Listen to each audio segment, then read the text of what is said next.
ഈ നടന്നു വരുന്ന ആളുടെ പേരാണ് ആഷിക മറിയം ജേക്കബ്. പേടിക്കേണ്ട, ഗുണ്ടല്ല, നമ്മുടെ ഒരു ചങ്കാണ്. എനിക്ക് ആഷികയ്ക്ക് കുറച്ച് പർച്ചേസ് ഉണ്ട്. അപ്പോൾ ഞങ്ങൾ നേരെ ബുർജുമാൻ മാൾ ലക്ഷ്യമാക്കി ഞങ്ങൾ നടന്നു തുടങ്ങി. ആഷിക വിദൂരതയിലേക്ക് നോക്കുന്നുണ്ട്. പിന്നെയാണ് അത് വായിന്നോട്ടം എനിക്ക് മനസ്സിലായത്.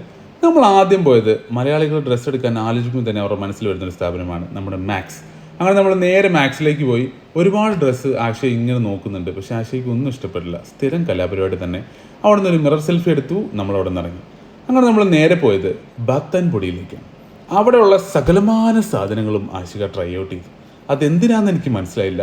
ഒന്നും മേടിച്ചില്ലെന്ന് മാത്രമല്ല, അവിടുത്തെ സെയിൽസ്മാൻ ഞങ്ങളെ കണ്ണുരുട്ടി പേടിപ്പിക്കുകയും ചെയ്തു. അത് ഞാൻ വിട്ടു, കാരണം ആശയ ഗുണ്ടയാണല്ലോ, എനിക്ക് പേടിക്കേണ്ട ആവശ്യമില്ല. അങ്ങനെ നമ്മൾ നടന്നപ്പോഴാണ് സുഹൃത്തുക്കളെ, നമ്മുടെ ബുർജുമാൻ മാളിൽ ദിവാലി ബസാർ എന്ന് പറഞ്ഞിട്ട് ഒരു ബോർഡ് കണ്ടു.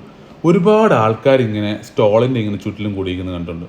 ഒരുപാട് ദിവാലി സാധനങ്ങൾ കേട്ടോ. ഫ്ലവേഴ്സ് ആണെങ്കിലും, ഈ ദിവാലിക്ക് കാണുന്ന കുഞ്ഞു കുഞ്ഞു ലൈറ്റ്സ് ആണെങ്കിലും, ദീപങ്ങളാണെങ്കിലും, പെർഫ്യൂംസ് ആണെങ്കിലും, ലേഡീസ് ബാഗ്സ് ആണെങ്കിലും ഒരുപാട് കളക്ഷൻസ് ഉണ്ട് കേട്ടോ അവിടെ. അപ്പം നിങ്ങൾ ഫ്രീ ആയിട്ടിരിക്കുകയാണെങ്കിൽ നമ്മുടെ ബുർജുമാൻ മെട്രോ സ്റ്റേഷൻ്റെ തൊട്ടടുത്തുള്ള നമ്മുടെ ബുർജുമാൻ മാൾ ഉണ്ടല്ലോ, അവിടെ ഒന്ന് ട്രൈ ഔട്ട് ചെയ്താൽ അടിപൊളിയായിരിക്കും കേട്ടോ. ഒരുപാട് സംഭവങ്ങളുണ്ട്.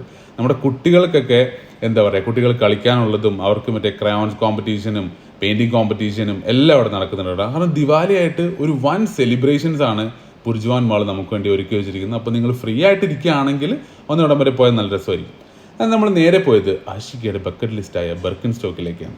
ആദ്യത്തെ ഒരു സാധനം ഇട്ട് നോക്കി, ആസ് യൂഷ്വൽ ആഷികയ്ക്ക് ഇഷ്ടപ്പെട്ടില്ല. പക്ഷേ രണ്ടാമതൊരു ബ്ലാക്കിൽ ഒരു ഗോൾഡൻ ഇത് വരുന്ന സാധനം ആഷിക ഇട്ട് നോക്കി നല്ലപോലെ ചെയ്യുന്നുണ്ടായിരുന്നു കേട്ടോ. അങ്ങനെ ആഷിക അത് എടുത്തു.